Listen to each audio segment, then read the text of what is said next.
right, how's everybody doing? This is the Comic Samurai. I want to welcome you to my next video, and tonight we're going to be doing another Friday comic challenge. These are put out by Comic Collector Geek, and every Friday he challenges collectors to go through their long boxes and find comics that have covers that share a common theme.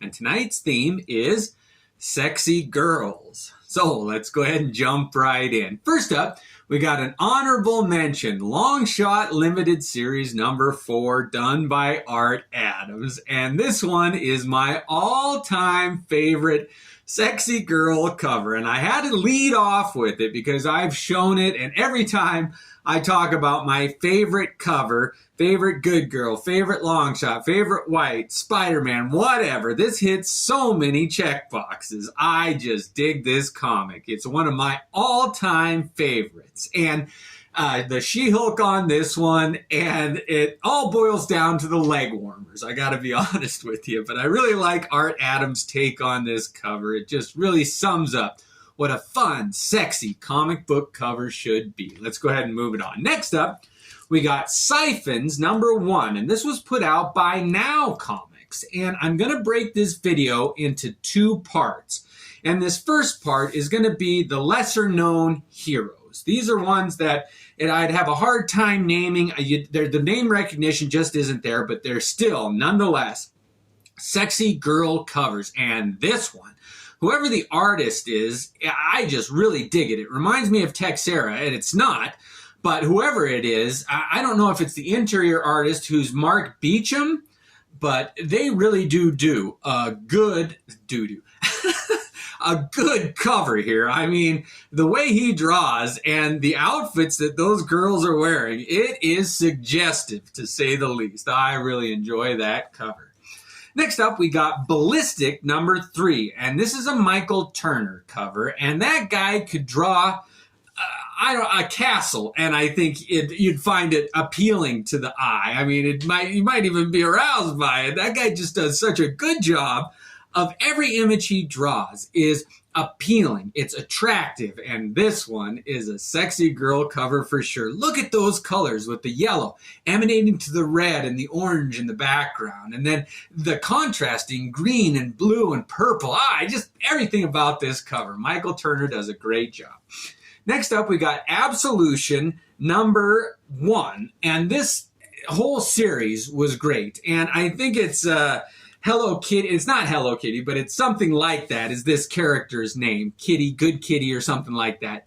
But her whole wardrobe, from the helmet with the cat image on it to her little schoolgirl outfit and those socks. And it seems like on every cover, her skirt's got to be lifted a little bit. And you get to see what's underneath. It's just a good, sexy girl cover. And this one is my favorite of that whole run. I mean, there's a ton of good ones, but I like that one the best. Next up, we got Codename Knockout number 9. And sometimes what it just boils down to for a good sexy girl comic cover is the pose. And on this one, make no mistake, where the camera was placed and the angle, it was done on purpose, and it had a good effect. They really did do a good sexy girl cover on this one. The yellow that she's wearing doesn't hurt either. It really does not leave much to the imagination.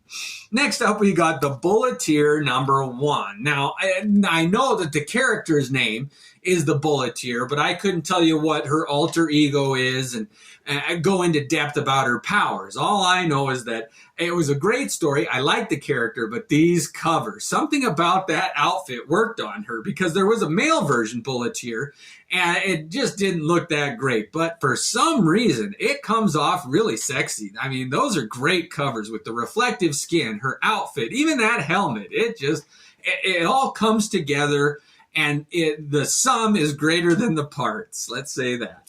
All right, next up we got Savage Dragon number 51. And if you can see in the title, they changed it to Savage She-Dragon, because that's this character. I couldn't tell you what her powers are or alter ego, what her name was before she changed.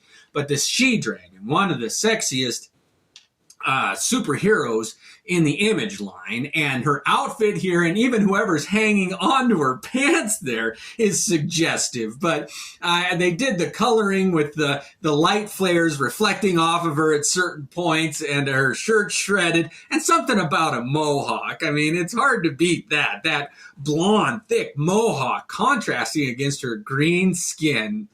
It does it for me. I like that one. Next up is Wildcats number 31. Now, this was done by Jim Lee, of course, and they had this one included in a poster book that they sold in grocery stores back in the day, and this was my favorite poster of the whole book. I mean, they had some great images, but something about this. I believe that middle character's name is Voodoo, but she was always kind of the sex symbol of the team.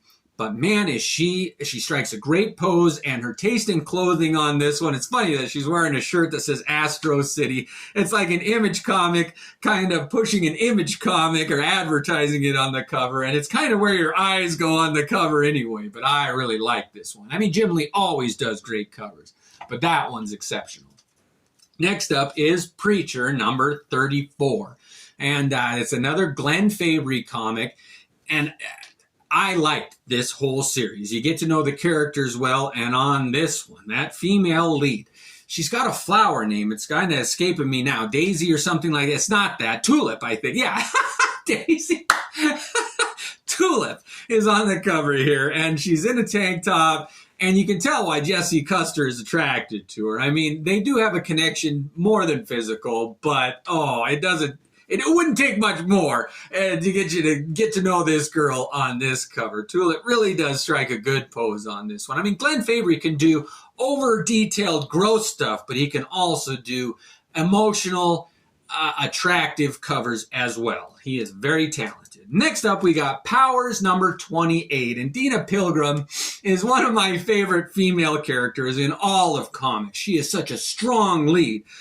She just really pairs well with the main male lead in this one. But sometimes, again, it's just the pose and the shot of the back of this girl. And instead of a tramp stamp or a tattoo back there, she's got a handgun. Now, that's sexy, just this cop. She's got her badge on her belt there. Is that her badge? No, it's her cell phone.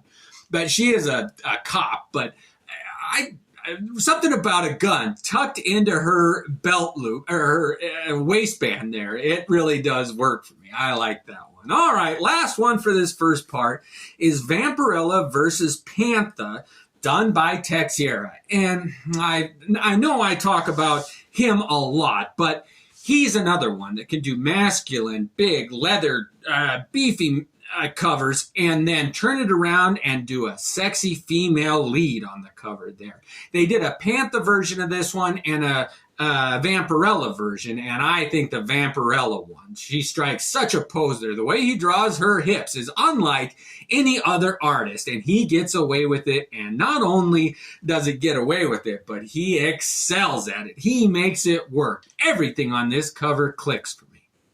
Well, this was my part one of Sexy Girl comic book covers. Join me for part two, where we look into some of the more mainstream characters. So join me then. But thanks again for joining me. I want to see what your favorite Sexy Girl comic book covers are. Have a good one. Thanks again.